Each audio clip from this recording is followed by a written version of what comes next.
Good evening, Jeopardy fans. This is hashtag Jeopardy Live Panel presented by thejeopardygfan.com. Once again, I am Andy Saunders. This is Season 3, Episode 12 on January the 9th, 2017 at 8:05 p.m.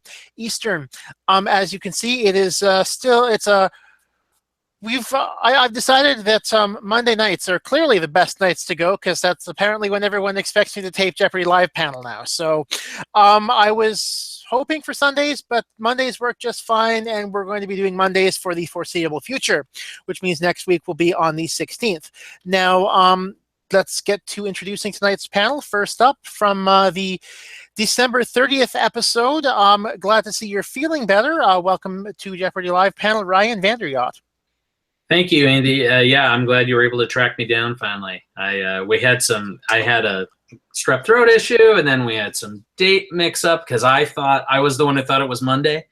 I think because of the holiday last week that it was Monday, so I just assumed it was Mondays. But now we're here. So, hi everybody. And also on tonight's panel, we've got from last Tuesday's episode, January 3rd, Rebecca Glass. Hello. Thank you both for being able to join us. Once again, as always, if you've got questions, comments, random things to say, and you're watching right now, you can always leave a message on the hashtag Jeopardy Live Panel on Twitter. You can also use our YouTube chat, which so if you're watching on YouTube, there's a chat function. You can leave a message there. Alex Epstein is already in with glad you feel better, Ryan. Oh, thanks, Alex. I appreciate it. Yeah, it's those strep throat things are tricky. Symptoms went away pretty early, but it's just like one day you're fine, and the next day you got no energy, and that was me last week when we were going to do it before. So, yeah, it's all gone now. So hopefully no follow-ups. So, yeah, that would be nice. For sure, that would. I have not had strep throat, but I've been tested for it because I've had similar symptoms, and it is not a fun experience. It was my first, and I do not care for it. I'd rather not do it again. Mm-hmm. I have not had strep recently, but I have had 2 colds in a month. The most recent of which hit on New Year's Eve, which was, the perfect time to get sick. Well, yeah, I'm sorry. I was going to say that was me with the strep on Christmas Eve. Ouch. And it was a heck of a holiday. I've been sick over Christmas, and that has not been fun. My first question for you guys tonight, first of all, were either of you held over from a previous tape day? No. Nope. So, what about you, Ryan? No, I was an alternate, but I won the coin toss, so I was able to go on the first day I went. So, which was nice because my whole family was in the audience, so. I was really hoping that I was going to get in there, and I did. So, yeah, that was nice. Yeah, I was wondering about that. Sometimes with the locals, sometimes on Friday, sometimes later, the next time around. But glad that you won the coin toss. Now, obviously, you guys both got the opportunity to meet Mukund Marathe in the green room. Now, I will say he was probably one of my favorite contestants in the last little while. Is he as awesome in person as he came across on television? Well, the two of us would have had different experiences because when you met him, he was a champion already. So he was the guy sitting in the chair. Like when I was there, it was Sam Scoville sitting in the chair, kind of looking like, yes, this is our champion. And yeah, he was fantastic, Mr. Personality, and great stories. I mean, it's too bad you didn't get to hear all the stories that he had because what was he, a 3-day champ, I think? And he had far more than 3 stories. Well, to be quite honest, even with jet lag, 7 in the morning or whenever it was, I'm not a functional person. So I only remember a couple of the people from, interacting with a couple of the people from my tape group. I certainly don't have anything bad to say about anyone. And from what I remember, Mukund was awesome. but I didn't really get a chance to talk to him. I'd like to. Yeah, and we spent on my side, we spent all day together because I was there for all 5 episodes of the week, obviously, since mine was the last one. So we got to talk quite a bit. We were at lunch together. He was nervous but excited, and I think his attitude was in the perfect place, which is where the same place I hope mine was, which was I'm here to play the game and have fun, and boy, I'd love to win, but if I don't, I'm sure going to have a good time while I'm here. And that, it served him well, and I think, frankly, he got some really good boards for him too. Like, it seemed like he was very comfortable with some of the categories and certainly good on the buzzer. Yeah, from everything I heard before taping was that the contestants that do best are the ones that say, you know what, I'm just going to have fun with it. And if I win, great. But like personally for me, as someone who's normally really competitive, it's kind of hard to switch my mindset, but I did have a lot of fun with it.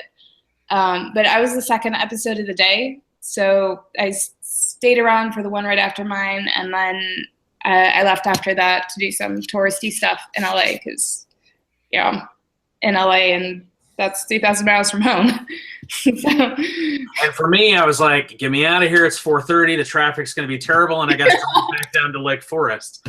But no, I watched 5 episodes that day, and the first 3 that taped, I felt 100% I would have just excelled at. The categories, the questions, the final Jeopardies. I was thinking, oh boy, this can't keep going where I know all this stuff. And sure enough, when his first game, the Thursday one where he became the champion, and then my game, it seemed to be getting a little gradually harder. And I remember one of the first things they said in the room in the morning was, look, we have 5 games we're doing today, and we basically put the 5 in a hat, and we just pull them at random. Whatever game you get is whatever game you get. Look, every person in that room is brilliant. Absolutely. They know their stuff. And they had to pass this test. They had to go to another audition and pass another test. They had to show that everybody's got the goods. Nobody accidentally ends up on Jeopardy. So a lot of it comes down to, is it stuff you know? I remember Maggie, the producer, saying, she pointed at me in the opening thing and said, what Ryan's looking for is the category things Ryan knows. Yeah. And that's absolutely true. I remember on my board in the Jeopardy round, there was this category after the cabinet, and I had no idea what that meant. I thought they were talking about like woodworking or something. And then I get the first clue, and it's about cabinet officials in the government. And I'm like, I actually know some of this, which is really nice. And then in the second round, there was a category called 16th century bookshelf. And I thought, okay, this is totally my thing because I studied history and I like books and literature and whatnot. And I was only able to get like 2 of those questions right, which goes to show you that it is completely random. And I remember the game after mine, one of the answers to one of the daily doubles was Les Miserables, and I was really, I can't think of the right word for it, but like, oh man, because Les Miserables is my favorite book, and I'm like, I could have wagered everything and it would have been fine.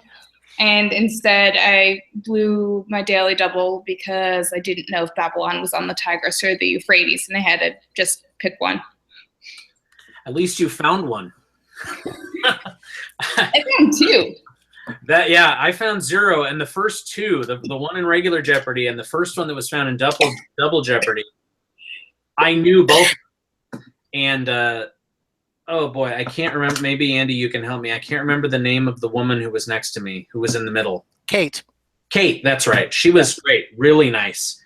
She got those daily doubles, and she had that big smile on her face. She was really excited to get them, and then they came up, and she didn't know those ones. And I'm standing next to her thinking, I hope I'm not showing my emotions on screen of, man, I wish I'd have gotten that one. I knew Lonesome Dove. Amanda got the other daily double in my game, and that one I actually knew. So the first one I got, I wasn't sure if I was going to know it or not, and fortunately I did. And then the second one, Amanda got, and I was like, oh man, I wish I'd gotten that one because I actually knew that. And then the third one was like, I have to guess, but I think the Euphrates is too easy. So I said the Tigris, and as soon as I said it, I'm like, no, I'm wrong. Yeah, that one, my two boys, Luke and Jack. My oldest Luke is in 8th grade, and my youngest Jack is in 6th grade. They both have recently studied ancient civilizations. So they're both, I didn't remember which one. I knew it was 50-50. They're both sitting on the floor in the living room going, it's the Euphrates, before you said anything. And I said, well, it could be the Tigris. And then that's what you said. And then they both kind of shook their heads like, it was the Euphrates. And then sure enough, Alex said it was a 50-50 chance. Yeah, I would have also guessed the Tigris. I think the one clue definitely got the most, like, how could you not know that, was not knowing who Ariana Grande is. And I'm like, I stopped listening to pop music after NSYNC broke up back in like 2000. So. And hey, I'll bet you could tell a lot of people a thing or two about 16th century literature. I don't think I could have handled that category at all. Well, I mean, also it was $2,000. So, I mean, obviously it's going to be the hardest one of the bunch. And that's true too. Yep. I mean, to get back to what you were saying though, Rebecca, about the, you see a category and the thing you think of is, oh man, or I watched this last week on TV. I still watch. I know you talked about that a lot on the last episode with some people, whether they still watch. I watch every night, pretty much. And I swear, there were categories this last week that were coming up. There was one, I can't remember which day, but it came up, TV themes. And out loud to the TV, I just went, really? I have a friend and I, throughout high school and college, used to say, name a show and we'll hum the theme for you. It's just, that was one where I thought, man, if I could have picked a category, that would have been it. So it's definitely the oh man feeling. Yeah. And then I come up there and it's the Middle Ages. Oh no. Yeah, see, if there was a category like arms and armor or the Tudors, I would have been all over it and I'd been like, yeah, this is my day. But I had a wine category and a pop music category and Double Jeopardy, and that was the end of that. Yeah. That's what it comes down to. Like I said earlier, everybody's good. So it just depends. Did you get your board? Yep. Then on top of all of it, can you get this thing going at the right time? To be honest with you, both of you in your respective games did have the best, at least were ringing in first the most often. I saw that because I looked at my stats when my show was on and I saw you had put that and I thought, how could that be? And then watching the show, it did seem that way. But on my show, there was a period in Double Jeopardy where it felt like I might as well had gone and sat in the audience. It seemed like it probably wasn't that long, but it felt like 6 or 7 or 8 straight questions where if you could see me, I'm like, but I was just getting blocked. I'm looking at my chart here. Clue number 13, that was 1,200 in All in the Family. The rest of All in the Family, the entirety of Forever Stamps. And I finally got in. You got in and then negged in the Middle Ages. Yes, I got in on that one. It's one of those where I heard somebody talking about it on your show from last week. You're just in that mindset where I got to get in. And on that one, I got in, and then I realized I don't know this. And I believe I said, what is the city father? And as I said it, I wanted to say, thanks, everybody. I'm sorry. I wasted everybody's time. But because I just didn't want to stand there and say nothing. Yeah. But man alive, if I could go back in time, I would leap out of the crowd and grab the buzzer away from me on that one. Don't. And then you finally managed to find yourself again in the anagram scientists' last names. I love those. So Not do the you wish scientists. do you wish you'd gone in, because you had control of the board at, you know, kind of some point. Did you wish you'd kind of jumped over? I think the word scientists scared me more than the word anagrams excited me, because some of the categories I really like are anagrams, and I'm one of the few that I'm one of the group that loves before and after. But for that particular category, I think it was the scientists where I thought, I don't know if I can do this. And then I believe Kate brought us over there for one of the higher ones, the higher in the category ones, and I got it. And then that was right when Alex said minute left in the round. So that's the only time I jumped. I tend to play kind of an old school traditional, go from the top to the bottom, let's finish each category, which probably is why I didn't find a daily double. But as soon as he said a minute to go, I said, all right, well, if I'm going to get back in this game, I better go to that 2000. And luckily that one I think was Fahrenheit, and I could see the anagram immediately. So to answer your question again, scientists scared me off. Knowing what I know now, yes, I absolutely would have gone over there, because once we started in that category, I felt really comfortable with it. My goal, if you ask me what my goal was before I taped, and this is something that I actually said to other people, I said, my goal is to just get the most questions right. And I actually did that, which is great. The problem is I also got the most wrong.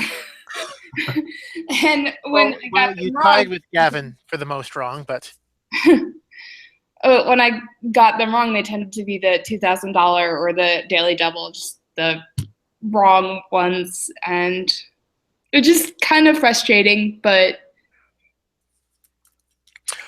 well, I mean, for both of you, neither one of you were locked out. I'm going to get to that in just a second. There are actually a couple of things I want to say. There are a couple of comments that have come in on the YouTube chat. Your discussion is excellent, and I find it's better with the less I say. So, but from Matt Carberry, he said, that's a great way to approach it, Ryan, harking back to, kind of what you said about having fun with it. I believe he believes it was Von Winchell who said, everybody comes to Jeopardy to lose, well, except Brad Rutter.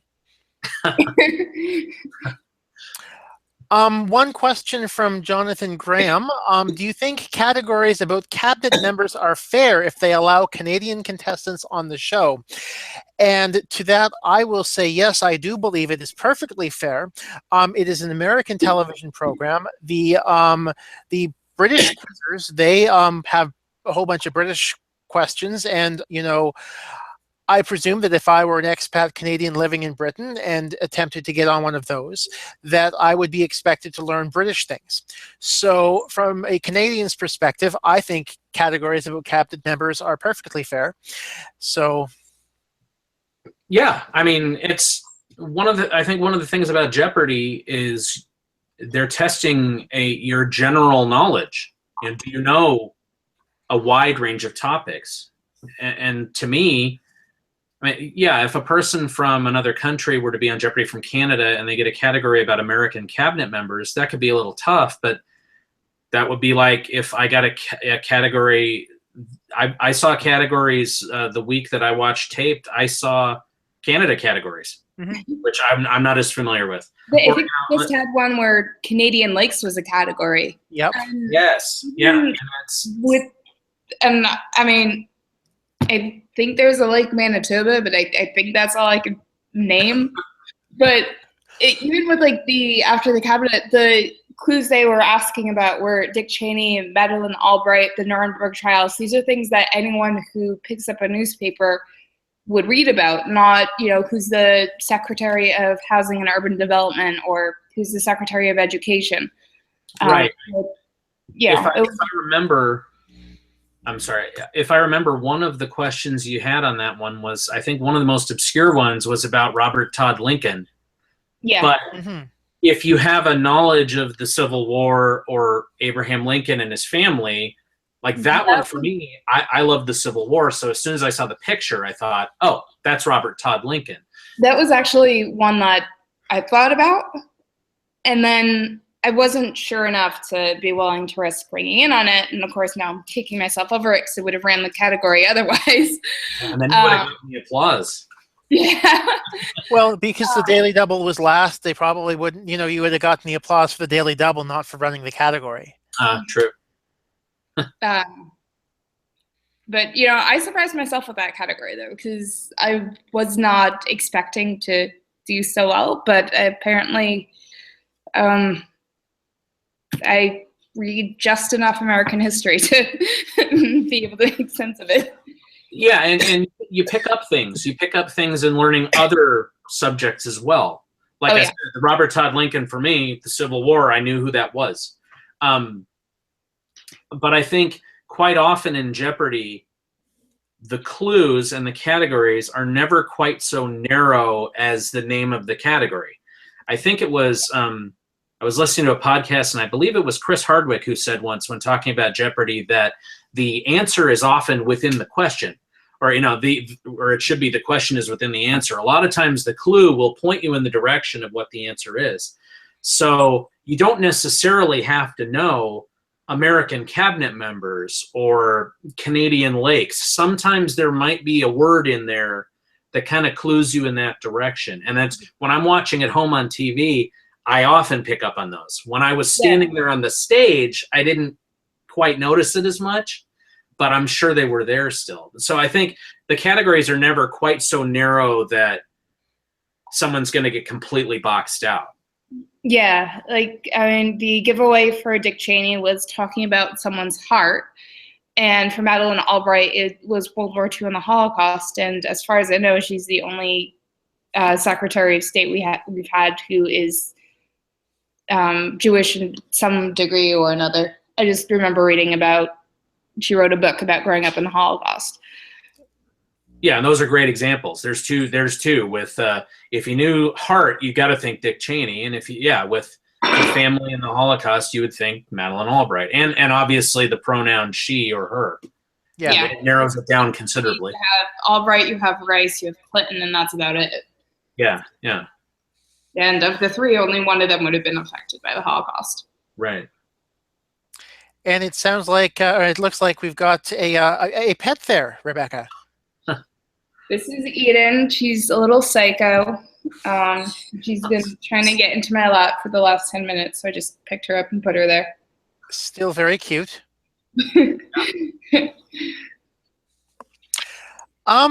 So, I mean, both of you were still, at least in contention going into Final Jeopardy. Both of you were in second place. In second place, not quite a runaway, but so still in with a faint hope. About 19% to win, I think. But both of you ran into triple stumper Final Jeopardies. Yeah.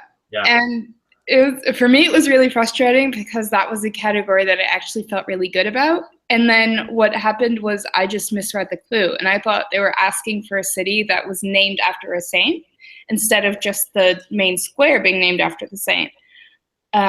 So my thought process went Kiev, Prague, Warsaw, crap, it's been 30 seconds. I have to write something down. I'm just going to put down Moscow because they said it's a capital city and it's in that region somewhere. But had I not misread it or had my adrenaline been at a normal level, I would have seen the Vaclav and been, Vaclav Havel, Czech Republic. It's got to be Prague. And a lot of these, still kicking myself over that. But even if I'd gotten it right, I might have beaten Amanda. I'm not sure. Yeah, you would have. When we were trying to have to write down the wager, I was trying to do the math to figure out how much do I need to wager to beat Amanda's current score. And then I realized I couldn't actually multiply the numbers I needed to multiply, so I just picked a random round number that sounded good to me. Well, as it turns out, there was absolutely nothing wrong with what you chose to bet because, it got ahead of where you needed to go with Amanda, and also was well ahead of Gavin's. Would have kept Gavin locked out had you both been right. So, yeah, nothing. I will say, actually, there was nothing wrong with either of your wagers. To be honest with you, in that in your respective Final Jeopardies, generally the play when you're that far, that behind is kind of wager close to everything as it is, because the only way you're going to win is if you get the question right and the leader misses, and therefore you might as well maximize your winnings in doing so. So, yeah, I found no issues at all with either of your bets. What you just said, Andy, that was my exact strategy in mind. I figured I'm going to go for almost all of it because I didn't want to end up with a zero amount if I missed it. I don't know why that matters, but I decided I'd go for it. And very similarly to Rebecca, I felt great about the category. Oscar winner subjects, I thought movies, I got this. I know my movies. Did not know that one. I knew it once somebody mentioned it, but mine, of course, was the infamously discussed from last week, the John Nash from A Beautiful Mind. Yes, there were like 24 comments on my own site alone about that Final Jeopardy. And yeah, it was quite the controversial subject. And because I said I listened to I watched the YouTube of last week's show, and I would have liked to have been on that one if I'd have been able, because there was kind of a conversation about, did you feel it was fair? Did you think it was okay to phrase it the way it did? And from personally standing there, yeah, I didn't have a problem with it. I was not misled by this title character. They were looking for the name of a person. For some reason, I got it into my head immediately when I first saw the category, Oscar winner subjects. I thought, this might be about Stephen Hawking, because Eddie Redmayne won an Oscar for playing Stephen Hawking. So I kind of had that in my head already. And then when the clue came up, it said Nobel Prize winner. And some part of me that believed Stephen Hawking had ever won the Nobel Prize, even though he didn't, thought, oh, this fits the narrative I've already done in my head. But honestly, if I'd have been given 50 chances to answer that question, I would not have gotten it. A Beautiful Mind never occurred to me until the end of the music, and Alex said, Nobel Prize for Economics. I immediately thought, oh, it's that guy from A Beautiful Mind. But I still couldn't think of who it was. And I don't believe they would have accepted who is the guy Russell Crowe played in A Beautiful Mind. No, I don't think they were accepting that either. I think I might have actually gotten that one, maybe. But the one that was from Wednesday's game last week, where they were considering Lord of the Flies a classic movie, that was great. I took to the Facebook page of Jeopardy contestants. I don't tend to do this kind of thing. I certainly don't like to complain about Jeopardy because I love it and I got to go on it. I was lucky enough. I, as judiciously as possible, posted in the Facebook group, man, that was a tough Final Jeopardy. And at the time, I wasn't sure if anybody had seen it. So I said, no spoilers, but I'm not entirely sure that is a film classic. And I got so many replies and comments. I was one of them. Yeah, just people saying, I knew what it was right away. Well, that's not really the point. I'm sitting there while the music's playing trying to think, okay, spectacles, overweight, classic. I have no idea. I think the only thing the first film that would come to mind for me would actually be The Sandlot. But The Sandlot wasn't filmed in the 1960s. Right. Yeah, that's right, because it was 1960s. My thought process when I saw that Final Jeopardy was, dear sir, I am fat and wear spectacles. My instinct was, okay, this is British. That pointed me in the direction of Britain. I took Britain, 63, and classic and said Lawrence of Arabia.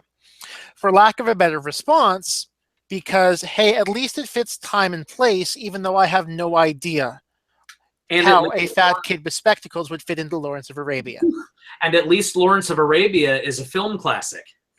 Yes. Because when the music ended, Alex said something along the lines of course, the character we're talking about is Piggy. And this was my reaction out loud to the TV. Oh, it's Lord of the Flies. Wait, it's Lord of the Flies? I will accept that Lord of the Flies is a classic book if for no other reason many of us have read it in high school or junior high. It's taught. That's probably where most of us have seen the film. Is after you're done reading it, you do the reports, your shows it. Yep. That's the only place I've ever seen it.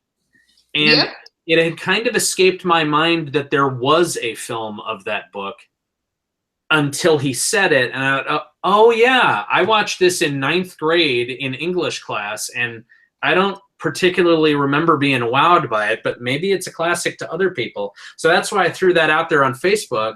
And it seems I wasn't alone. A lot of people that's a broad definition of classic. As I said on my own page, and I don't normally weigh in on these things, I think 1960s British film roles might have been a significantly better category name, because there would have been no disputing that. Whereas at least with you're going to have a big argument, especially on the heels of the John Nash controversy from 3 episodes prior. Instead of calling it classic film, call it classics on film, which would point you to the literature origin. I think both of those category suggestions are much better than the one they went with. Absolutely. And you're right. I mean, it's obviously a word like classic is open to interpretation, but I didn't see too many people taking up for Lord of the Flies on social media saying this is a classic, it's beloved. Nobody's defending that movie is considered one of the best movies. I actually, in just now saying it, I almost said Lord of the Rings because that is a classic. But and that have fat hobbits in it. I don't know if any wore spectacles though. And it's far beyond the 60s. Not really specified whether or not spectacles existed in Middle Earth. That's true. They could have. If only they'd have made that in the 60s. Maybe that could have been a better answer. So, some comments from Twitter this time. Amy Young with, I don't think anybody has seen Lord of the Flies movie outside of English class. Fred Vaughn with on the set, you get a crash course in how to speed read. That's a very good point. That's true because you only have that portion of a second to hit the button. So you're trying to read it as fast as you can to see, am I going to push the button here? So I kind of had a twofold problem that's actually completely different. The first is that because they don't zoom in on the clue board, the clues remain really small, and my eyesight is not good. Even with my glasses, I'm like, I can barely read this. And the other problem I had is that when I actually could read it, I read really fast and would end up with the problem of buzzing in too early and then getting locked out. So I would actually do better with clues that were longer than ones that were shorter. The vision thing is a good point, and that's why those watching right now might notice I'm not wearing glasses right now. I did on my episode because I'm actually farsighted, but I decided if I've got my glasses with me, I better wear them. I'm supposed to wear them for reading anyway, and I thought anything that helps could help, and I was glad I'd worn them. Though apparently it was creating quite the issue for the makeup people because they kept throwing powder on me after every break. I don't know if it was glare or what, but I think it actually really screwed with me on the one question that I had on art, and it was a Duchamp painting, and Alex had said, painting of nude women, and from what I could see it was abstract art. So abstract art, nude women, my mind says, okay, Picasso. Had I actually been able to see that painting clearly, I would have known it's not Picasso. I wouldn't have known it was Duchamp, but I wouldn't have rung in and said the wrong thing. Well, it's still a fair guess because they're in the same ballpark. And, they are in the same ballpark, the same general thing. From me sitting at home, like had I been a contestant in that game, I would have been all over it because that specific Duchamp painting came up in a crucial spot when I was playing in high school, and my team did not get it, and so I have never forgotten that painting. I will never forget who John Nash is. I mean, my favorite clue that I was able to answer in my entire game was the one about Vasari, since I'm pretty sure it's the most obscure answer that I actually knew. That was good. I'm actually fairly decent at art, at least when it's before 1900. But once you get into the modern art, then my interest starts to wane a bit. See, and I love art, but I don't know that much about it. Like, I knew the painting on that Duchamp one. I knew it was nude descending a staircase, but I couldn't have told you who it was by. And that would be a category where I would need to tag out with my wife because she's the one, she knows all about art. Dee Dee would come in and she'd be able to just run that category. Then I could tag back in and go over to history or something. or my grandmother loved art, and she passed it on to my older brother, and then my older brother passed it on to me. So between that and the one fine arts class I took in college, it actually set me up pretty well for most of the art questions. But modern art is not, at least when it comes to art, is not my strength. But there's one of those categories where when you saw it come up on the board, you had to be thinking, oh, that one's called Stuff Rebecca Knows. That's what I want. It was up there. Yeah. But, you know, again, it's funny how the categories that I ended up doing best in were not the ones that I would have thought I would have done best at. Yeah, well, one of the categories we had was about gum, and I did not expect that to come up at all. Although I could tell it was in the first round, it was in the Jeopardy round, and the category was the very first column, and it was called the Gummelier, like a sommelier. Yeah. And Alex read the name of that category with such relish that when I gained control of the board, I knew he wanted to do it. And I thought, I know gum. All right, let's go over there. Let's see what it's all about. And he sure had a lot of fun doing that in the snooty French accented, that maitre d' type character. He loves doing voices, so I could tell that was what he wanted to do. And yeah, had he not read that name of that square in Prague with a Russian accent, then I might not have been as completely thrown as I was. It's one of my wife and my favorite parts of watching at home, though, is when we'll see something come up on the screen, we'll say, oh, he's going to do it. And sure enough, he's going to do an accent.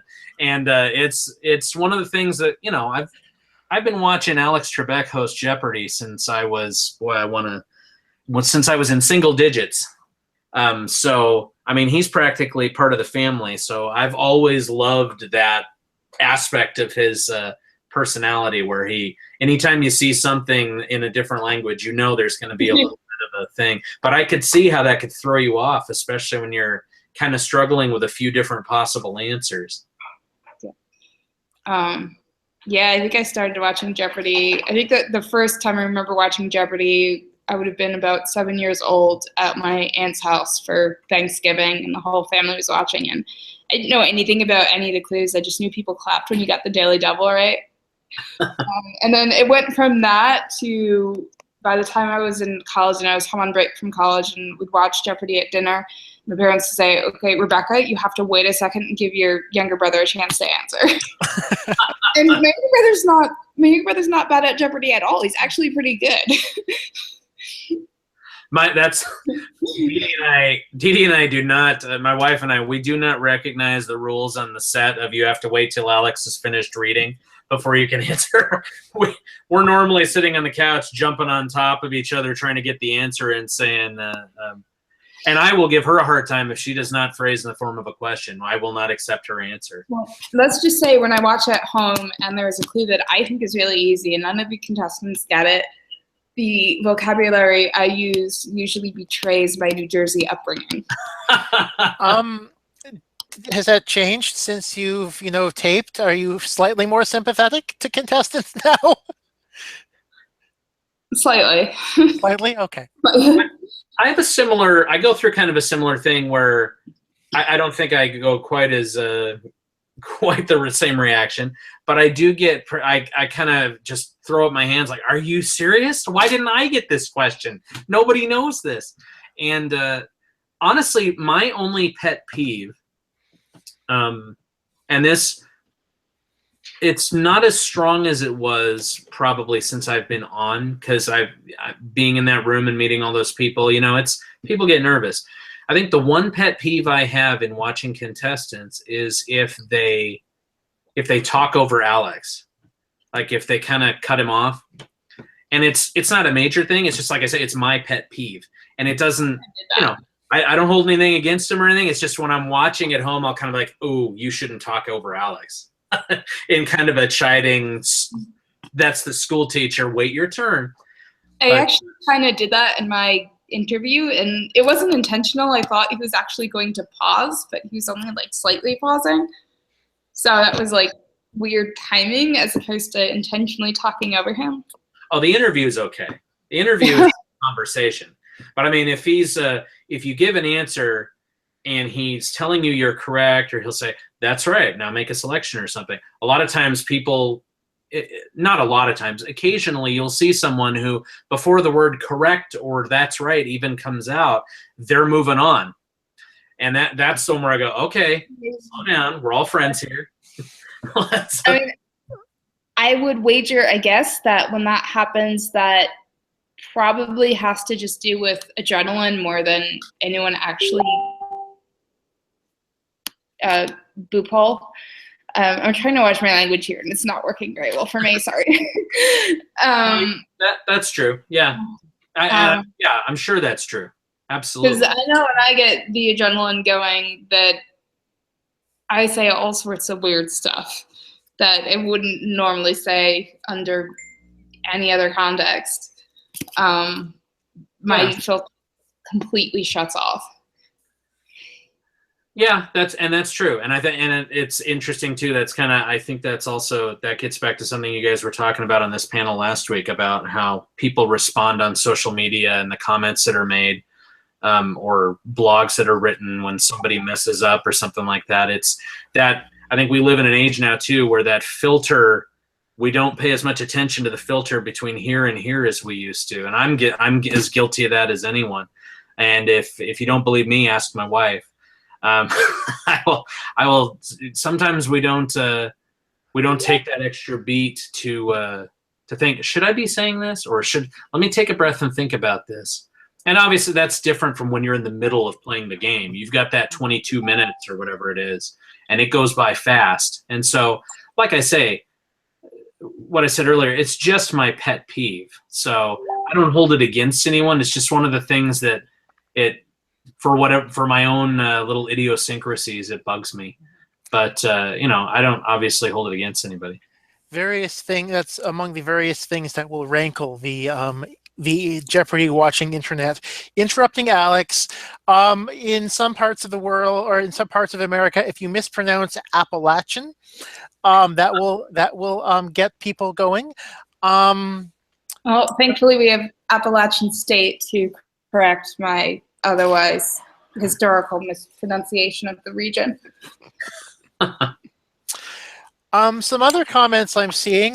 Bridget McNulty has weighed in on a couple of things. She did figure, I think she was referring, that's referring to Lord of the Flies. She did figure it out, but she thinks her tendency to sort of forget the category when playing while slightly distracted at home helped. Also, with regards to the distance of the board from the podium, was definitely what surprised her the most. About her own contestant experience was that, that they don't zoom in, and, it's just the one screen. So be prepared to, if you're going to read it, look at it from across the set. I mean, obviously, as Eddie Tamanis showed, you can certainly do very well and not having any, just having to listen to what Alex says. So that's true, though. That was a little surprising the first thing I realized when I came out on the set, and this is true of pretty much anything on TV, I think, is that it's a little bit smaller than you expect it to be overall. But that distance is pretty great between the podiums and the boards. And yeah, there is one larger monitor on the side where they will show you video clues or things like that, or if there's something that the clue crew is doing. But you would almost think they could use something like that to show a more zoomed in version of the question as it's going through the board. I don't know if they just figure there's no need to do that, or if they're worried that the technical problems would outweigh the benefits. I suspect it might be the technical issues, but yeah, I mean, we did the episodes they were recording when I was there. It wasn't in mine, but in between recording episodes, they were having a few problems getting it all loaded up. I imagine that's a pretty complicated system that's going on there. I know I personally have never been to the set to myself, so I would not. I cannot really speak to that personally, but I would imagine that it is quite a complicated set that they have going for sure. I mean, I've been to TV sets before, both as an audience member and when I worked at ESPN. I went to an airing of one of the baseball shows. So the size of the set wasn't really a surprise to me because it's about standard from the other sets that I've seen. But definitely the not zooming in on the board, the first time I saw that with the practice game, I was like, oh, shit. This is I can't actually see the clues I'm supposed to answer. This is kind of a problem. I would imagine. Yeah. Also, you might need to get your eyes checked again, which I still haven't done, by the way. For me, I also had a memory. I had a reference point. I tried out for the team tournament years ago. When I was in high school, I went to and that was before the online tests or anything. You just went down to the studio and took a written test. It was the old school classroom TV and VCR on a rolling card like the teacher would bring into the classroom. They rolled that out in front of the studio audience. We were all just sitting in the studio audience area. The set has changed obviously quite a bit since the early 90s. And the thing I remember, and it could be because I was younger, but it seemed to me like it was bigger back then. Like the set area was larger, and also the studio audience area was larger. I was kind of surprised by I expected there to be more seating in the studio audience. But it's quite intimate, which actually for me it aided in my comfort level, I think.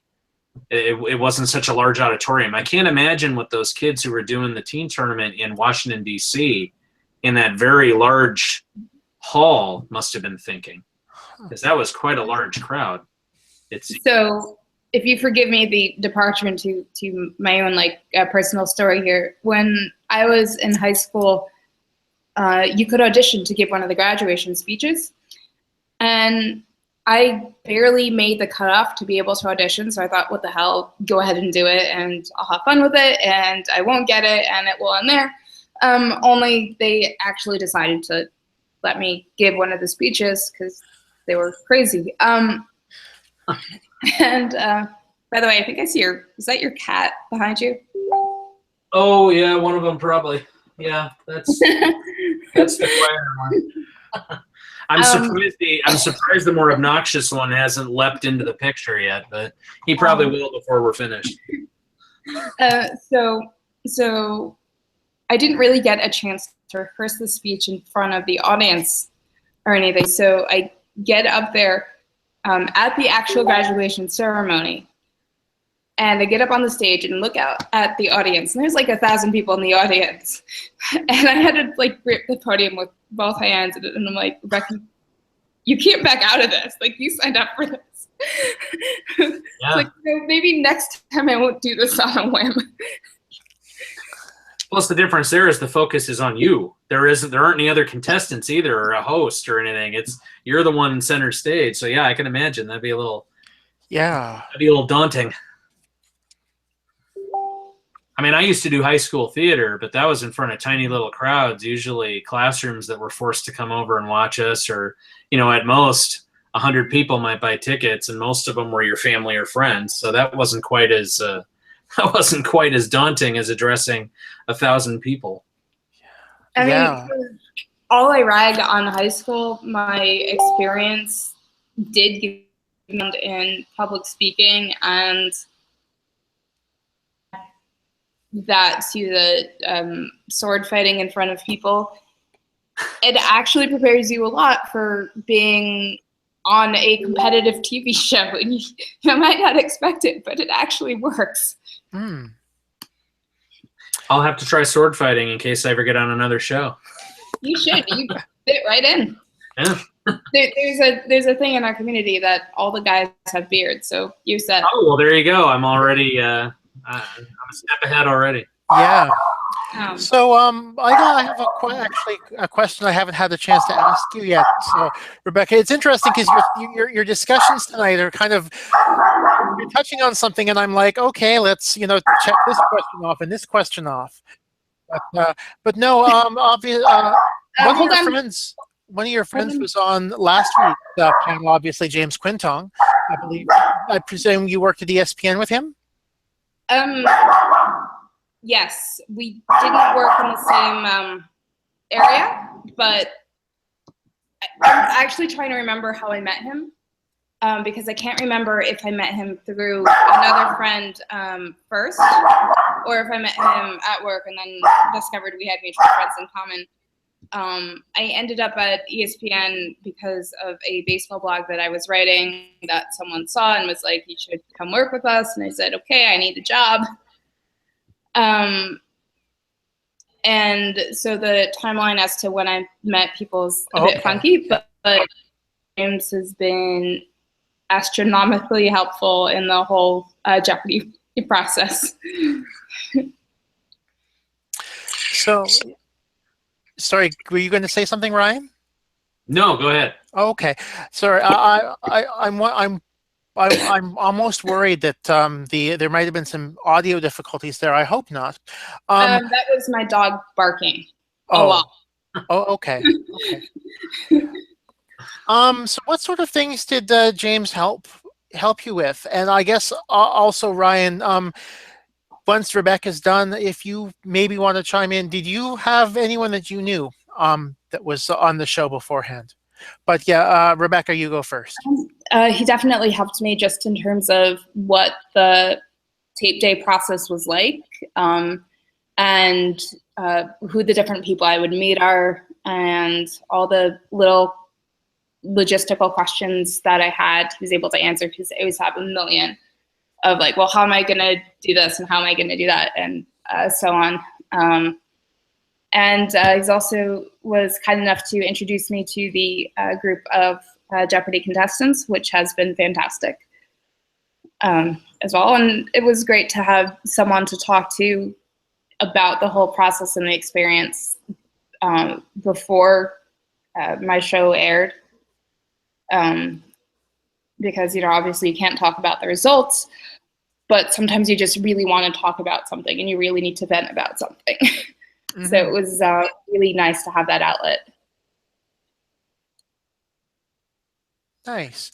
Now, as I said, Ryan, did you have anyone that you knew who'd been on beforehand? Well, first of all, I wanted to echo what Rebecca was saying about the Facebook group. They are terrific because it's a very unique club, and you can talk to people who understand the experience you went through. And like Rebecca said, you go quite a few months without being able to talk about how the show went, and that can be frustrating. But there are certainly other aspects that you talk about. I didn't join until just before. It was the week my episode aired that I finally joined. But that was good because I was starting to get a little of the nervous energy of. It wasn't that I knew how I'd performed and I was upset about that or anything. It was the, oh my gosh, I'm going to be on TV and people are going to see me and am I going to look bad? There was kind of one of those things. And so the group was great with that.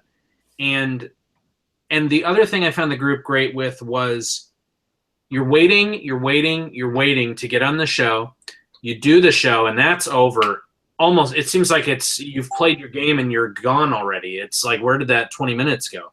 And then you're waiting and waiting and waiting for it to be on TV. And then all of a sudden 30 minutes goes by and you're finished. It's over. You've been waiting all this time and then just like that, it disappears. And the group was great with that, where I went on the group shortly after my episode aired and I said, boy, for all that time I was waiting and waiting and all the buildup, and now it's over. It feels weird. It just feels like not a relief, not a tragedy, not anything, just like a line in my life where this was before I was going to be on the show and now it's over. You know, that 15 minutes or less of fame that you get, it's done now, you know, and then especially if you don't win and you're not on again, you don't really hear from anybody anymore. This is an exception, of course, getting the opportunity to do this. Mm-hmm. But it's interesting that week leading up, you hear from a lot of people, and a lot of people start following you and want to be friends with you on Facebook, and a lot of them are former contestants. You're like, hey, I know that person. I saw him on TV. And that's neat, and it's fun. And me personally, the night my episode aired, I told you I looked on Twitter for myself, which I know you shouldn't do, but I did. And the actor Michael McKean, who played Mr. Green in the movie Clue, and I believe he's on Better Call Saul now, he tweeted about my name, saying I sounded like a villain on a Benny Hill skit, I think is what he said. But I just thought that was the best thing, is for that couple minutes I was famous enough that an actor I was familiar with was tweeting about my name, even if it was to rib me a little bit. But that was great. Now, go ahead. I had the guy that wrote the Dick Cheney book tweet about how it was so awesome to have, you know, that book make on Jeopardy. And so I responded like, hey, thanks for writing a book to a clue that I could answer. Like, no problem. Like, yeah. Awesome. No, send me your book so I can read it. Yeah, exactly. Let's see the book. Yeah, and to get back to, because I just realized, Andy, I didn't even come close to answering your question. I actually don't know anybody who has been on the show. I do have a couple of friends who've tried many times on the online test and haven't gotten through. And I actually kind of feel a little bit like a fish out of water when it comes to a lot of the Jeopardy community, because I've seen people talking about it in the Facebook group or online, and I heard people talking about it that day when I was there about all the studying they do and the tricks they kind of do to try and get ready. And for me, I just watched a lot of Jeopardy, and I play a lot of trivia games, Trivial Pursuit, games at home with my family, and it's right here. Every day I've got the Jeopardy calendar that I use. And hey, watching a lot of Jeopardy is a great way to prepare for Jeopardy. I mean, yeah, it did make me feel a little weird, because when I was hearing all these people at the studio or at lunch talking about how, oh yeah, I got this book and this book and I studied on this website, and I was starting to think, boy, did I do something wrong? Did I not get ready properly? And then I had to remind myself, no, you passed the test, you passed the audition, you're going to be on the show. Obviously, you belong here. They're just doing it a little differently. So, like I said, it made me feel a little bit like a fish out of water. But once that game started and I got that first buzz in and first question right, which I think was, what is a happy camper, which I didn't expect.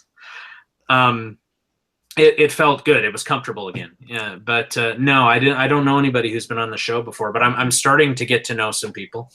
Hey, now we know each other. Exactly. Yeah. So some more comments going through. Let's see. Bridget again with the the distance and the vision issues, clearly collusion with the American Association of Ophthalmologists. Matt Carberry chimes in, possible solution. After January 20th, Jeopardy can get a hold of the teleprompter that the White House won't be using for 4 years. Oh, man. I think that's all we'll say about that. And Bridget, again, if you're going to be teased on Twitter, Michael McKeon is a pretty good situation. Absolutely. I quoted his tweet in retweeting, and I said, well, this is delightful. And that's exactly how I felt. I would, if I was going to be teased by anybody, that's a good one to be teased by.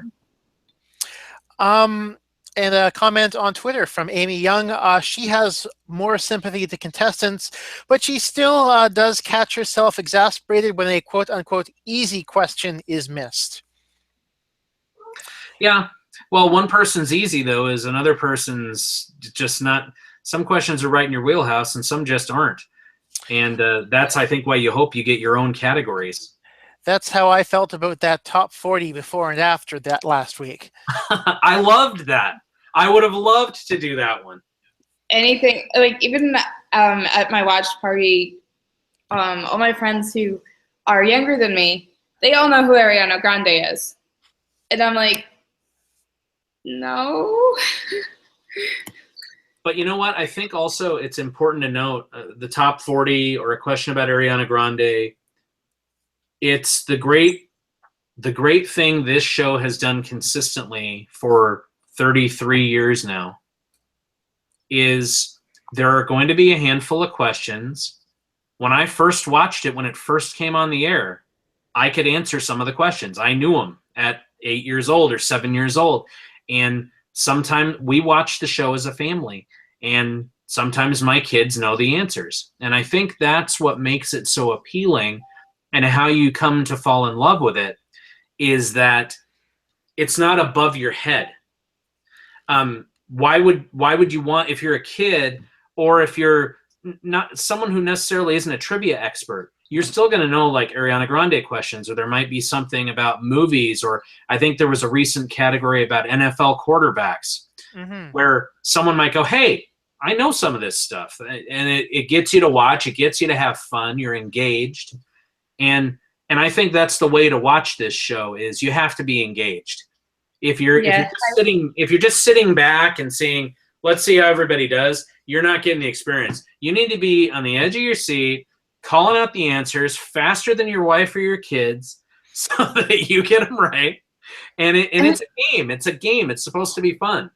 And it's fun when you can get a question right that you don't really know how you know it, but you just do.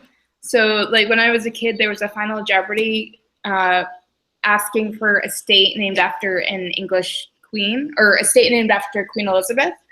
And I just knew that the answer was Virginia, but I didn't know how I knew it, because at the time I didn't know that Elizabeth, Virgin Queen, and so on. It just, for whatever reason, I just like knew it. You pick up on stuff. Yeah, it's and that's, you know, it's easier to play like that too. That's the one thing about playing at home is you can take a wild stab at something, and sometimes you're right, and you go, "Oh, wow, I knew that." But you feel a lot differently about it when, if you push that button and try it, you could lose $1,000 or $2,000. It's a lot easier to take that chance at home when it's not your money you're losing. That definitely happened with a couple of mine where I answered it and I'm like, I'm not actually sure if this is correct. And then it turned out to be correct. I'm like, oh, okay, cool. And I learned that on my game, where I think I saw in the stats, Andy, that I got 3 wrong in the game. Yeah. 2 in the Jeopardy round and 1 in the double Jeopardy round, if I'm not mistaken.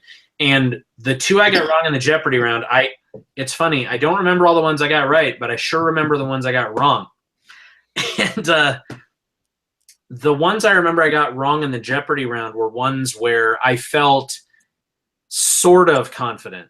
They're the ones where if I was watching at home, I would just call it out because there's no harm. Yeah. But in retrospect, now that I've done the show, I realize I shouldn't have buzzed in on that.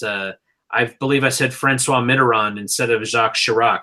I for some reason got Mitterrand in my head, but I knew I'm not 100% sure on this. what the heck, I'll buzz in. And then when I got that wrong, I realized, wait a minute, dummy, that's your money you just lost. You can't do that when you're on the stage. You Now, a can save that question for you about that. Those two negs came up right before the first break. Did having that first break to settle you down, was that helpful for you? Because, you definitely, your only neg after that point was that, oh my God, I just got in one. So, yeah. I'm sure it had something to do with it. I got to say, for one thing, and this was consistently true in my experience from the audition to leaving the studio when my game was over. They're so great. The people who run the show, they do everything they can to make you feel comfortable and excited, because it is exciting. One thing that the producer Maggie did, who I love her, I would hang out with her if she came up to me at one point. I don't remember if it was after the first break, but it might have been. And she just started asking me about my kids. And she said, "Are they here?" And I pointed them out. And my boys, Luke and Jack, were there. My wife, Dee Dee, was there. My dad, Jeff, was there. So I had a group. And I kind of pointed them all out. And I said, "Yeah, they're here. They're watching." So I'm sure part of that is what helped me cut down on the negatives. But I also think part of it was, like I said, I kind of went through that realization that, oh yeah, you're not playing with in your head magical I'm watching TV money. You're playing with your own score here. So you better not buzz in if you don't know the answer, because it's not necessarily worth the gamble. As much as you want to grab control of that board and try to find those daily doubles, if you don't know the answer, especially as you get further down the screen, when it's getting into, even in the Jeopardy round, 800 or 1,000, don't buzz in. It's not worth it if you're not sure of the answer. At least that's what I thought, and so that's why I cut down on the negatives quite a bit after that break, I think. But between that and Maggie kind of talking me down about my family, I think that those were the two big factors. So the very first time I buzzed in, I got the answer wrong, because I knew the right movie, like I knew what they were talking about, but I reversed the digits. Instead of 172, it was 127. Yeah. Right. And I was like, oh my God. If I did not look at my score until I think I hit that daily double in the first round, and the only reason I looked was because I had to know how much I needed to wager. It didn't occur to me. Not because I didn't want to win or that it wasn't important, but that I knew if I was constantly looking at it and thinking about it, that it would screw up my ability to play the game.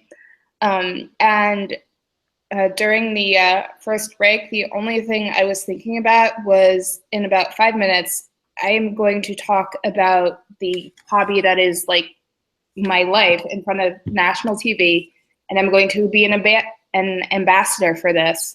And I need to make sure I know what I'm going to say and not mess it up. And that's great. And for me, during the break, all I could think was, what is he going to ask me about? I'm not very interesting.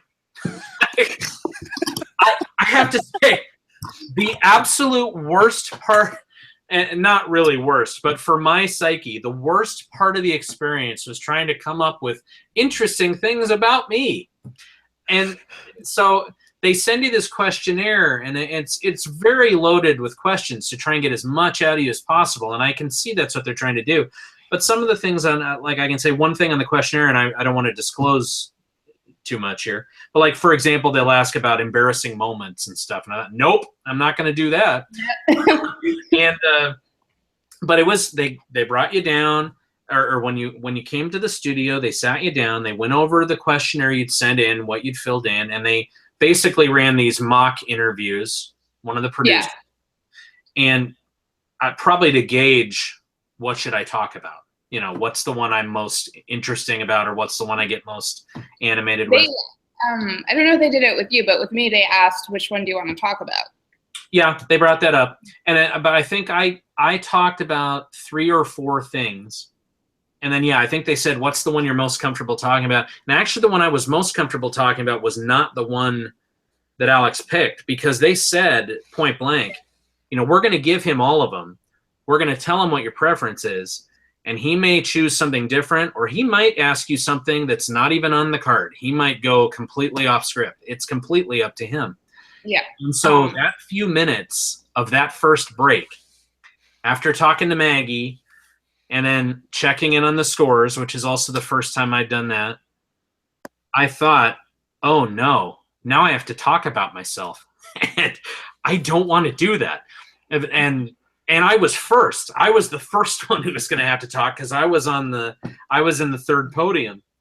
So when we came back, he said, Alex asked me about how I would like to go visit all 30 Major League Baseball ballparks someday. And but the way he said, you have a very interesting ambition. And for a split second, I thought, what is he talking about? You can see for a minute, I kind of go, glazed eyes, yes. And then I kind of hoped that was the way he was going. I want to see all 30 ballparks? Yeah, that's it. Okay, good. By the way, I love that there are so many baseball fans who are also Jeopardy people. Like, it's amazing because there's very little baseball fan sword person overlap. So it's nice to have a group I share interests with. Yeah, there is. There definitely are some baseball fans. Yeah. I think because for me anyway, I think, and not to disparage any other sports because I do like other sports too, but I love the cerebral aspect of baseball. There's so much going on up here, more than just what's going on in the field. Oh, I'm baseball all the way. I mean, there is a non-zero chance you've seen the baseball Twitter that I co-run, which is also like. and I'm jealous of you for that. Yeah, that's something where, I spent a lot of time reading about it. My books. Both of my books. Nice. The funny thing was that when I got together with my friends and I was like, someone should do a blog about crazy stuff that happens in baseball, and we were like, how is no one doing this yet? Yeah. But, and I say that I talked to because I think my wife Edie has come around on baseball a little bit because I think she's come to accept we've been married 19 years now and it's not going away. So I think she recognizes it's going to be a part of our lives, so she might as well find some joy in it, and she has. And it also helps that both my boys play Little League too, so I think that also, and she's taken up the scorekeeping for that, so it's given a better understanding of the game and everything. But while trying to sell her on the game and trying to sell my boys on watching the game rather than just play it, here's why you want to watch it, I will say things like, you will probably see something still that has never happened before.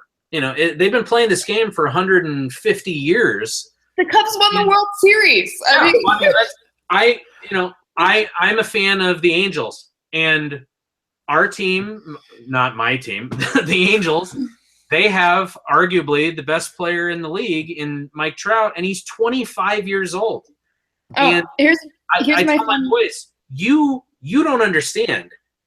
You've never seen something like this, especially for the Angels. This kid comes up, and by the age of 25, he's won 2 MVPs, and he's in the discussion every year. This doesn't happen. So you have to enjoy that. Yeah.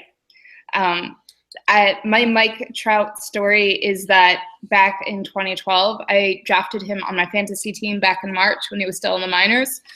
And then I do what I almost always do, which is not check my fantasy team until September. So when I checked it in September, I had totally forgotten about who I drafted. So Mike Trout had been on my bench the entire year. Oops. But in a similar story, I don't do fantasy, but I play the old dice and cards Stratomatic baseball game. I'm sure there's some people out there who are familiar with it. And I drafted him when he still had just his cup of coffee card, mainly because he was on the Angels, but also, I read. I saw this guy's going to be for real. And yeah, that's one of my highlights is that I did manage to play him though once he got good. I didn't forget. I'm a Yankees fan, so it's been a slow couple of years, but I got really, really excited when Gary Sanchez got called up because I I had gone to see Gary Sanchez play when he was with Staten Island in rookie ball back in 2010. And to actually track a prospect all the way from rookie ball all the way to the major leagues is really awesome. And then he just started hitting all these home runs. And I got last-minute tickets to one of the games where he hit a home run in his 11th game in a row or something like that. Yeah, one thing before we let Andy take his Jeopardy show back. The last thing I'll say on the subject of baseball is one thing that we will always be able to say, my boys and my wife and I, is we were at the first game Mike Trout ever played in the big leagues. Wow. We happened to have tickets the night they called him up. And he didn't do anything at the bat, but he ran down a fly ball in center field in the 9th inning that probably shouldn't have been caught and caught it. And that's kind of when I got the chills and kind of said to my boys, we need to remember this. We need to remember we got to be here for this. And unfortunately for them, they probably don't remember it too well, but boy, I sure do. And that's something I'll always be able to say, which is I've been to God knows how many Yankees games because I'm a 10-minute ride from Yankee Stadium. I haven't seen anything that crazy, but I did get to see the Expos play in Montreal. That's great. I was at Angel Stadium when the Angels won the World Series, and outside of the Cubs, that's about the craziest thing I've ever seen. I don't think you can beat the Cubs. Well, no, probably not. But the Angels it was pretty close. You know what happens when a whole bunch of hockey fans get on a baseball team bandwagon after, Toronto goes all in 2015, and then Edwin goes and hits 3 home runs about 3 weeks later in a baseball game. Apparently, I was at the first baseball hat trick game. Wow. Where they actually started throwing hats onto the field. And that's great. And actually, hockey for me is number 2. Hockey is my second favorite. Hey, you belong in our family. I think there's a lot of baseball hockey. I think there are a lot of crossover. Well, for one thing, they fill your 12 months so nicely. Yeah. Yep. Yeah. The problem I run into is that most Yankees fans are also Rangers fans. But I grew up in New Jersey. I'm a Devils fan, and I hate the Rangers. With every fiber of my being, hate the Rangers. And my problem is that I'm an Angels fan, and most fellow Angels fans are fans of the Anaheim Ducks. But I've been rooting for the Kings since before the Anaheim Ducks existed. So for me, it's the LA Kings, which, sorry, New Jersey, that was... No, listen, we beat the Rangers. It's okay. Yeah, that's true. But I don't hate the Ducks, but Ducks fans hate the Kings. So that's a little tough to deal with. But I know what you mean, though. They don't necessarily go hand in hand. You're supposed to be talking. None of the sports teams I root for are doing well right now at all. The Yankees aren't playing. They might be in the best shape. The Devils are bad. The Nets are bad. I try to not admit to being a Jets fan. Syracuse is bad. And Sunderland is once again hanging out in the relegation zone, and they'll barely climb their way out of that in the last week of the season. So. And for me, the LA Kings are so hanging on to a playoff spot. Don't watch basketball. I stopped watching football, but before I did, I was a Chargers fan, so there was never anything good out of that. And boy, the Angels are. I'm afraid they're wasting Mike Trout. I hope they're not. I hope that better days are ahead. I suspect they are. I hope so. And a lot. Oh, yeah. From Matt Carberry. His similar story is seeing Manny Ramirez's last game with the Red Sox. He also saw the Expos play in Montreal in '93. I actually never saw the Expo. My family full of Expos fans. The first baseball game I vividly remember watching is Dennis Martinez's perfect game. My dad, huge Expos fan. The family's big Expos story, I will share this one. Mother's Day, it was 1981. The Expos were playing a doubleheader against, I believe, the Giants. They watched the first game. My dad, for the second game of the doubleheader, my dad promises my mom that they will leave for Mother's Day dinner from Olympics. They're at Olympic Stadium for the second game of the doubleheader. My dad promises my mother they will leave the stadium at the point that Charlie Lee gives up a hit.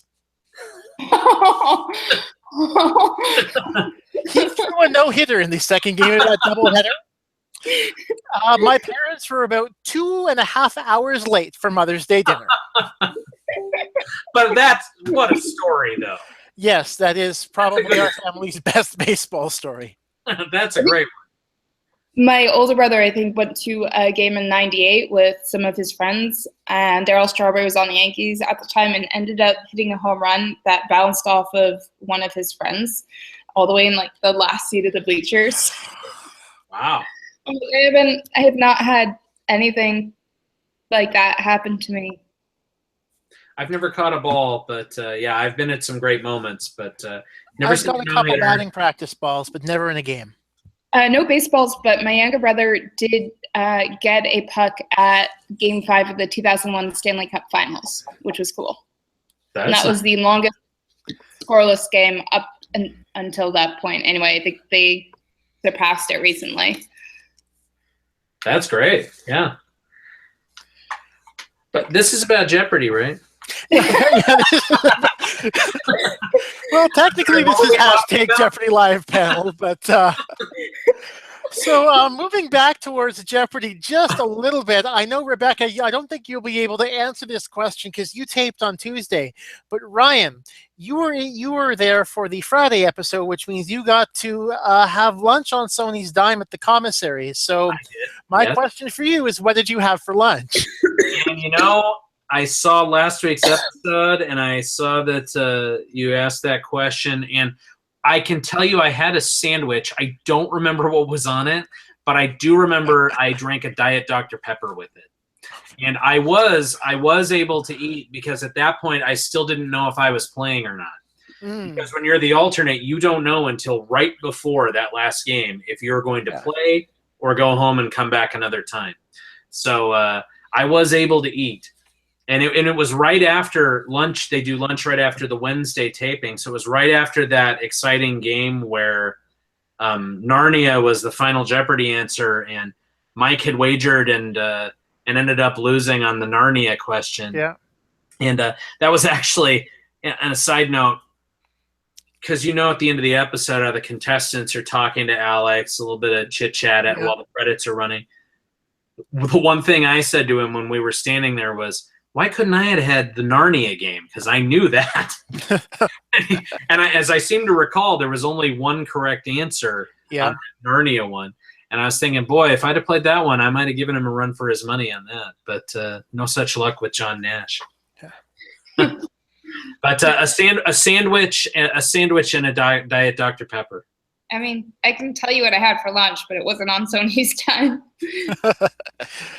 Do you remember specifically your taping date was somewhere around middle to end of September, right? September 20th. Mine was right before that. I think it was around the 16th. It was a Wednesday. I know that. And we kind of go ahead. Oh, sorry.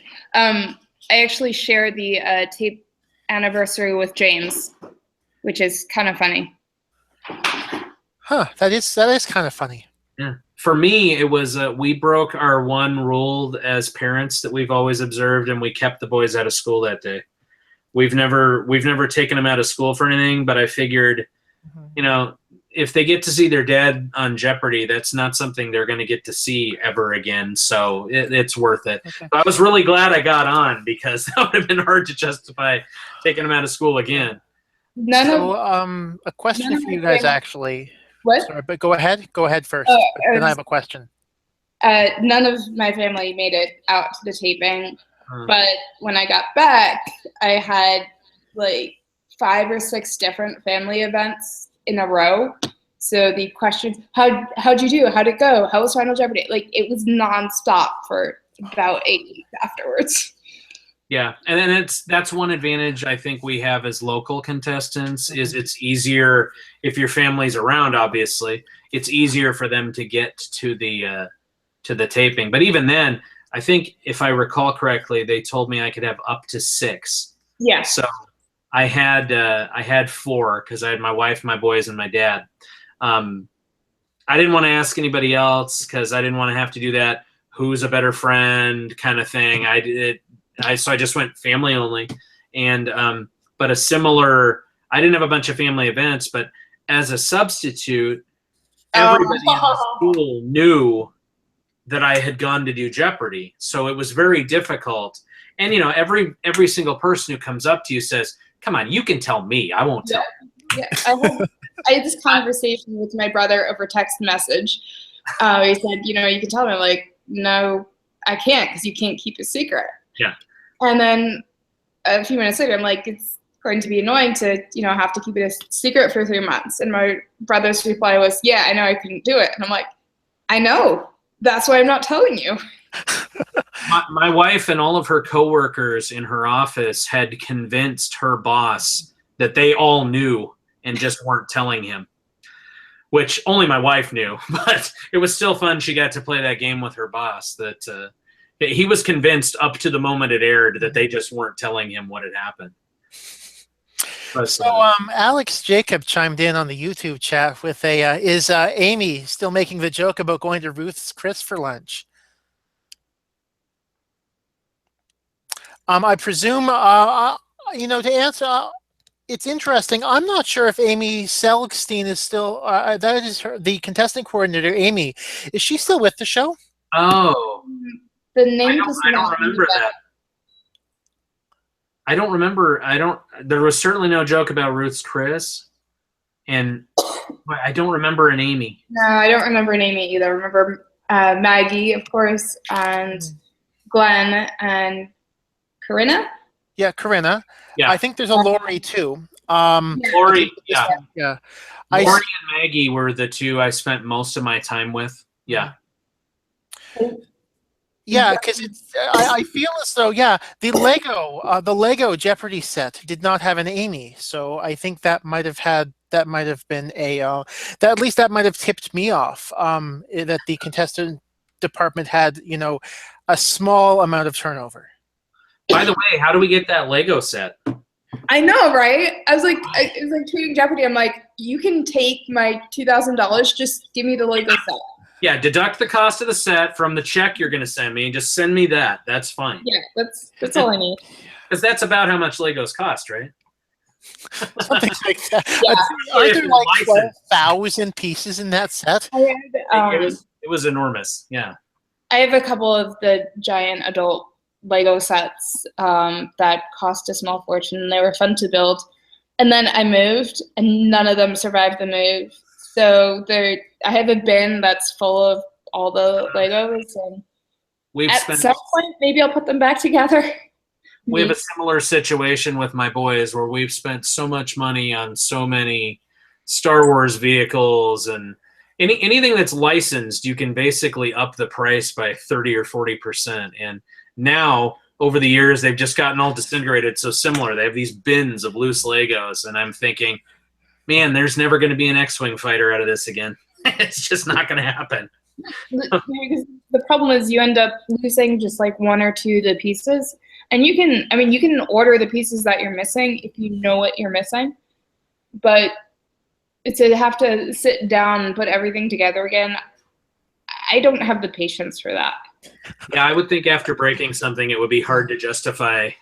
It would be hard to not just go, forget it, I'm never doing this again.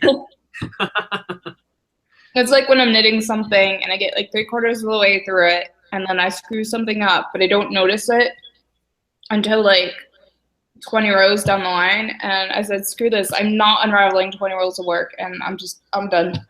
Yeah. So I can imagine. So what was I going to say? So at this point, I'm wondering, is because I'm actually through my my own list of questions. Is there anything that you thought I'd bring up tonight that I didn't? I think we covered a lot, actually.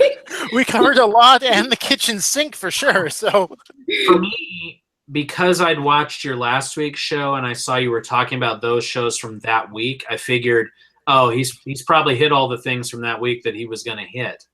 So, yeah, I honestly didn't really know what to expect. And I was thinking as we were coming on, I watched all of last week's shows, but boy, I don't have a lot of specific memories about them. I hope we're not going to get too detailed about them. Otherwise, I'm going to need a refresher. One other thing I just thought of. Were there any long tape stoppages from what you remember? There was in the first game. There's a whole thing about the Protestant work ethic, but not in my game. Oh, can you speak about that whole Protestant work ethic thing? Because now that you've brought it up, I seem to recall there was quite a hullabaloo on Twitter over that one. There was, but my memory of that isn't good enough to be accurate, and I don't want to be wrong about what happened. Okay. It was, but there was a discussion at least. We talked about that at home when we watched that episode, and my wife and I thought that seemed kind of strict that they didn't take that, and especially because I can't remember what the thing was later in that same game, but there was another answer that was a little bit vague, I felt, and it was accepted. I sure wish I could remember what it was now, but it kind of reinforced I'm surprised they wouldn't take Protestant work ethic. But we didn't have any stoppages like that on my day. There was one episode where they were having trouble getting the board to work, like get the game started. And so they had to kind of stop and basically do the same thing we do on our computers, turn it off, wait 10 seconds, turn it back on, reboot it, and then it was fine.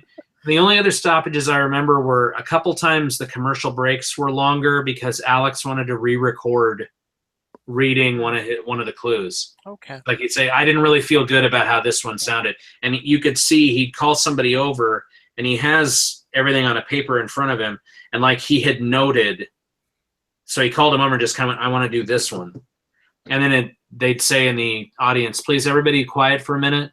And then out of nowhere it'd be silent and you'd hear Alex just read a clue because he was redoing it so that they could dub it in later. But no long stoppages on my day. And Bridget actually reminded me of something I did want to bring up from Thursday's game in the shape of things category, because the $1,000 clue was about the Helicon, and not the. I know a lot of people, especially band geeks, were were very surprised. Had never heard of Helicon before, and would have rang in with and possibly negged with sousaphone. Of course, I have no idea what you're talking about. I have a vague recollection. Like in terms of the word Helicon, Okay. The clue in question, it was basically, I wish it was in J Archive. That's semi my fault, but but essentially, it described a sousaphone, but it said it was named after its shape. And the sousaphone obviously not named after its shape. And the thing I wanted to say is that often Jeopardy will write a clue about something that feels like it might be in your wheelhouse, but it's not. And you ring in and you get it wrong, and it throws your game off because if I don't the feeling of if I don't know that, what do I know? And I know Pat Kavanaugh had a similar situation in her game many years ago, where there was a question about Catholicism. She's a Catholic. A question about Catholicism, she didn't get it because it was worded strangely, and it threw her confidence off. And what I wanted to bring up about that is essentially that sometimes Jeopardy will ask something that will throw you that might throw off throw off your knowledge base. And I guess what I want to say is some maybe future contestants might want to be prepared for that, and the eventuality that something may throw them, and try to, as best you can, I guess, as Bob Harris said, next clue. Try to move on to the next clue as best you can, and try to forget about, what might have just happened. I think that's generally and this is the obnoxious cat, by the way. He has jumped up on me. I do think that's a good strategy, right or wrong. I mean, you got to move to the next clue. It's just like we're not going to take a deep dive into sports again, but a similar metaphor. You got to move to the next game. It doesn't matter what you did yesterday. Yeah. And I think that's true with clues too, right or wrong. I mean, sure, if you get a bunch right in a row, you're going to build up some momentum. I felt in my game when we went over to that anagrams category and I hit the 2000, or I hit the Newton one, then I went down and hit Fahrenheit for 2000, and I kind of made that little comeback at the end there. I felt like I was starting to build something. Unfortunately, the round ended. But I don't think you can get too hung up one way or the other, because if you're getting a bunch right in a row, it's going to throw you for a loop eventually. You can probably count on that. Or if you're struggling and have gotten a couple wrong in a row, or if you're getting boxed out on the buzzer for a while, you just have to kind of have that mentality that, well, I will get back in this eventually. I'm gonna be able to buzz in, and hopefully you don't do what I did and buzz in on something you don't know. But eventually you will get back in there. And I think that even keel is important. No matter how good you are at Jeopardy, there are going to be things that you don't know. You know, even Ken Jennings lost a game eventually. Yep. To that point, I can't remember who wrote it, but I read something. I think it was on one of the social media outlets. Somebody wrote something so poignant about Jeopardy, which makes it unique amongst games. It is the only game that makes you play until you lose. Yep. I remember. No matter how good you are. Yep. Ken Jennings eventually lost. And everyone in the Jeopardy group is a loser. Yeah. Except for I remember I watched it long ago enough when Alex first started, it was the 5 times limit. And 5 times was the most you could win, and it would get you in the tournament at the end of the season. But so you could go out a winner back then because you could win your 5 times. But now it doesn't matter how good you're doing. Eventually you're gonna you have to get defeated to leave the game, which is, it's very unique about Jeopardy, and I think it's kind of an equalizer. Like you said, Rebecca, on that board, we're all at some point eventually we lost on Jeopardy. At some point we all did. But hey, you know what? At least we made it on. That's right. Cool when you think about it. Oh yeah, I'm not gonna lie and say that when it was over that day that I wasn't disappointed, because I was really, I kind of felt like I feel good that I might be able to win and maybe be on it a couple of days. And that was the main thing I wanted. It wasn't even, I mean, who doesn't want the money? But more than that, it was, I'd love to play more than once. What I was most disappointed about was that I had to leave and I didn't get to play again. Yeah, that's like, in some respects, you know, our episodes like just aired, so in some respects I'm like, but I want to play again because it doesn't feel real, even though it is real, and my Facebook explosion is proof of that. But you know, like the next day, the next day I was disappointed that day. Obviously, I was sorry I hadn't won money to help my family. I was sorry I didn't get to keep playing. But by the next day, and I had a grumpy drive home by myself because I took a separate car because I had to get up there much earlier than my family. And but I woke up the next morning and I thought, I was on Jeopardy yesterday. That's amazing. So, I mean, I spent the rest of my time in LA going to a used bookstore, and then went down to Venice Beach and Hollywood and the Getty, which was really nice to I'd been to the Getty when I was like 15, but I didn't really remember it, so it was nice to go again. So I got a nice little vacation out of it, which. And there's the disadvantage to the locals. Yeah, it's not really a vacation; it's a drive up to LA if you're in Orange County.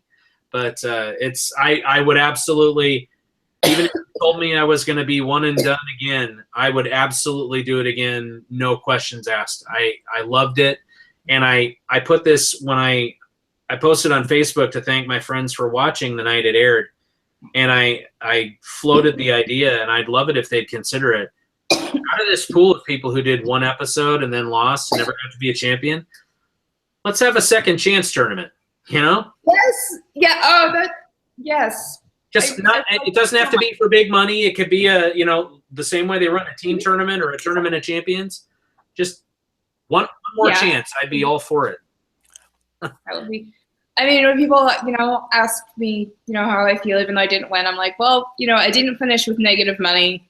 And I didn't finish in last, and I got to talk to Alex Trebek about swords. So I can't be unhappy about it. Saying, yeah, I didn't finish with negative. I did finish in last, but I still won $1,000, which is better than a day's sub pay. Yeah. And I also had Alex, when he came up to me to take a picture with me for my picture, he gave me a hard time about my beard. So that's an experience that I can, that I'll always get. He gave me a hard time about my smiley face. Yeah. He walked up to me to take a picture with me, put his arm around me, and said, "All right, let's do this, Rabbi." And then he asked me, "How long has this been going on?" And I told him how long I'd been growing it. And then I said, "Why isn't this going on anymore with you? I miss this because I grew up with this." Mm-hmm. And he said, "You miss it, huh?" And he kind of walked away, but I don't think he's going to regrow it ever. And I don't think so. I think he's done. My favorite Alex interaction was when he was taking questions from the audience, and one of the audience members asked him if he was a hockey fan, which, if you ask a Canadian if they're a hockey fan, that's like asking someone if they like to breathe. Yeah. Yeah. He's like, yes. That's something, and my wife talked about that because getting to sit through 5 episode tapings, he talks to the audience a lot during breaks, in between episodes a little bit. And he does Q&A stuff. She was talking to me afterwards saying, I didn't really realize until we were there how funny he is. He's really funny. He's pretty, the show kind of lends itself more or less to him being straight-laced. When he works in something funny in the show, I think it's fantastic. But yeah, what you don't get to see if you don't go down and watch the taping is you don't get to see how funny he is. He does all kinds of voices. He's got tons of stories. My wife got to ask him a question during a Q&A, and she asked him what book was on his night table right now. Like, what was he reading? And remember, we were taping in the middle of September. He said, the current novel I'm reading is over 300 pages, and it's called the California Voter's Guide. And it is. California's Voter Guide is pretty crazy big. But I thought that was great. And a quick shout out to this again. I think I mentioned him before, but on that, if you go back and look at the Nerdist podcast from I think it was 2015 or maybe even earlier, Alex Trebek did an episode of that podcast where he just sat down with Chris Hardwick, and I think it's about 90 minutes to almost 2 hours of just a conversation. And you really find out he's just a regular guy who loves to putter around the house. He has a garage full of gadgets and tools and stuff that he does. He loves to garden and work around the house. And he's just, he's a guy, and he's lived here forever. And what I think is most interesting about him is that he started in TV in the 70s and has never been out of work. Even when shows were canceled, he said something else would show up. And now he's been doing what he's doing now for over 30 years. So that's pretty good. Yeah. One of the motivations for me to, take the online test and do the audition and everything is because of all the rumors that we've seen about, is Alex going to retire at the end of his contract? And, I don't know how old he is, but I know he's past the age when a lot of people retire. And I'm like, if I'm going to be on Jeopardy, I have to be on Jeopardy with Alex Trebek, because without it's just not the same thing. I agree. And even though he's been doing it for over 30 years and he might be at that age where people traditionally retire, I marvel at how good he is at what he does too. He is absolutely still at the top of his game. Yeah. Like I said, he only re-recorded a couple of clues when I was there out of 5 games because he didn't like the way they sounded. Not because of anybody else telling him he had to redo something. So he absolutely is, in my opinion, he is as good, if not better now than he was when he started. Definitely, because that's experience will do that. Yeah. Yeah. I guarantee if you and I had got to play a second game, we'd do even better. That's true. Yep. See, that's why I think the second chance thing would be fun, because everybody'd be more comfortable. Please do it, Jeopardy. Well, From the rumors I've always heard out of people that Maggie sometimes talks about, when we get a new host, you might be able to come back, but I've heard her say that a couple times. Probably because she knows they'll never get a new host. Well, as Matt Carberry has pointed out, he's 76, turning 77, and as I've once said, he's past the retirement age for Canadian senators. Not for U.S. senators, though. No. And certainly not for U.S. game show hosts. Mm-hmm. I mean, Amy Young did actually point out, going back to baseball briefly, she saw Expo spring training in West Palm Beach and got Gary Carter's autograph, which was a huge thrill for her because he was her favorite Met as a young girl. And I believe right now the only Expo in the Hall of Fame. Yes. Although to be quite honest, Tim Raines and Vladdy are on the cusp. I really hope Vladdy goes in as an Angel, but if he doesn't, I wouldn't be surprised.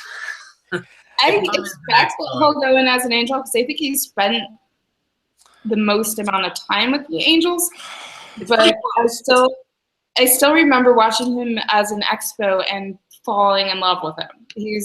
He was amazing. If you ask me who are my favorite baseball players that I've gotten to see who aren't members of the New York Yankees, and the answers from my childhood were Vladimir Guerrero and Paul Konerko, like two completely different players. But, very different picks. Yeah. But for me, as an Angel fan, the only two guys I can think of, well, certainly in recent memory, who have worn the number 27 are Vladimir Guerrero, and then went straight to Mike Trout. So that works for me. I was always about 42 and Mariano Rivera. That was. Now that's a Yankee fan talking, though. Only a Yankee fan would say number 42 and think Mariano Rivera and not Jackie Robinson. Yeah, I know. Right?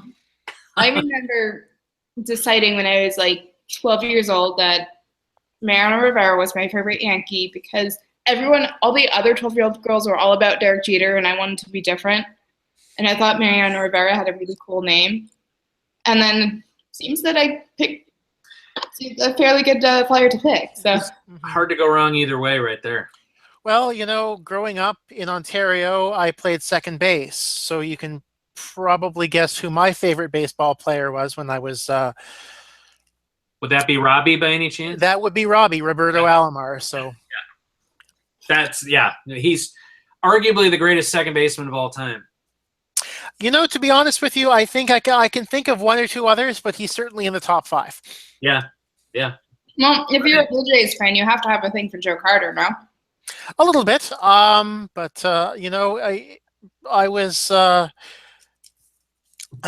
of an Alomar fan. And as a fan of, speaking of Alomar, as an Angel fan, I think it's a sad thing and almost a crime that Bobby Grich didn't get into the Hall of Fame, and never didn't even stay on the ballot that long. I think I to be honest with you, I think he's very incredibly underrated. Yeah. I personally might say that he would have made it into the Hall of Very Good. But I can see that. He had a long and storied career. It's the classic argument about the Hall of Fame is what makes somebody a Hall of Famer, and ultimately, it's I don't think there's something more subjective than deciding who belongs in the Hall of Fame. So, I think that players like Rennie Williams and Jorge Posada, I don't think they would get in. But I think they would get more consideration had they not been playing on the same team as Derek Jeter and Mariano Rivera. That's true. And I think that's also where, especially in the Yankees, probably do this better than anybody with the monuments. Yeah. And the numbers. Retiring numbers and having your own team's Hall of Fame is probably where guys like that get in, because Bobby Grich is in the Angels Hall of Fame. Mm-hmm. I think the Yankees go a little overboard with the retired numbers. But they're running out of numbers. Yeah, it's a problem. Jeter, Rivera definitely. You've been playing with a team for about 20 years, and you have 4 World Series championships, or 5, as it were. I think you've earned a spot. Honestly, and I got to say this, no offense, but I think you guys have had enough, to be honest. Never gets old. Oh, I No, And, to and be the, other, honest, second Angels.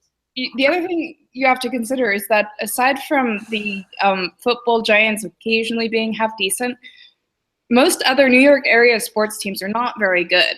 Oh, I know. I wish I was a Lakers fan. I never got into basketball, but if I had, that would be the thing. Because you go to the Staples Center in LA, there's all those purple and gold flags hanging down from the ceiling. But just never got into basketball. The late 90s, early 2000s was a lot of fun as the Devils fan, and as was the year we lost to you. Yeah. These last few years as a Kings fan have been pretty good too. Yeah. I mean, it's what I told people is I didn't really care about the actual Stanley Cup Finals because we had no business even playing the Rangers, never mind beating them. Mm-hmm. So I'm actually okay with it. It's like the 2003 World Series. I don't really care that the Yankees lost the World Series because at least we beat the Red Sox, and we shouldn't have even done that. And the year before that, when my Angels won the World Series, it was by the time they got there, they were playing with house money because there's no way they should have beaten the Yankees in the wild card round. And they did. And at that point, it was like, now it's all gravy. And so by the time they lost the first game of the World Series, and I was there, and I went to a friend's house after, and he was kind of consoling me. And I was like, are you kidding? I just got to watch my team play in the World Series. I'm on cloud nine. I don't care. As a Yankees fan, though, I could have told you that the Yankees weren't going to beat the Angels because Joe Torre's Yankees could never beat the Angels. It was the weirdest thing, but it was the one they could never beat. And so a lot of us, we hate the Angels, A, because they beat us, and B, because y'all make us stay up till like 2 a.m. to watch your games. Yeah, I know. Yeah. The only time I ever got to experience that was a couple of years ago when my family went to Hawaii on vacation, and that's even worse in Hawaii when everybody else is. It's like if you want to catch the baseball games on the East Coast, you got to tune in at like 1 o'clock in Hawaii. So it's a good thing there's not a team in Honolulu, or you'd never see what was going on. Well, I'm pretty sure we've already set the length record here for hashtag Jeopardy live panel. Though I will say the discussion has been excellent. I've quite enjoyed it tonight. Yeah, it's been great. Oh, it's been a lot of fun. I've been snacking on a box of cereal because I still haven't had dinner. I have to cook my boys' dinner, and they're probably getting angry. And my dog is taking like all of her toys, and like she's like, "Why aren't you playing with me? Why aren't you playing with me?" So yeah, I'd like to thank everyone for tuning in, for sticking with the panel tonight. 2 hours. I am quite impressed, and also for you guys for an excellent discussion. So I don't blame you if you logged out earlier either. So yeah, a couple of other things. Matt, with all the pets, he's mentioned that we've got a quorum for a game of Pet Jeopardy. Ryan's cat versus Rebecca's dog versus Julia Kite's bird from a recent live panel. Yep, so we've got Pet Jeopardy, but that could be a thing. I'm just checking the hashtag very quickly. Jay Johnson comments, but hey, Ryan, great beard. Thanks. I was worried because I trimmed it down a little bit to keep it growing evenly, and I thought Jay might notice that because I saw him on last week's, and his is magnificent. I gotta get you out. I gotta get you to go out to a sword class, and there's a group in Orange County too, so I can hook you up. All right. So yeah, for everyone here at hashtag Jeopardy live panel and the jeopardyfan.com, our next episode is going to be next Monday night at 8:05. Monday seems to just work better for everyone, so I'm just going to stick with that from here on out. Monday night seems to be the way to go. My Mondays are generally free, so we'll do that. So here is the credits card. I've managed to get everything working, so hooray there. And one more. Even Mets fans could approve. Great Jeopardy live panel this week. Thank you very much, Fred Vaughn, for that last comment. So yeah, for everyone here, thank you very much, and have a great night.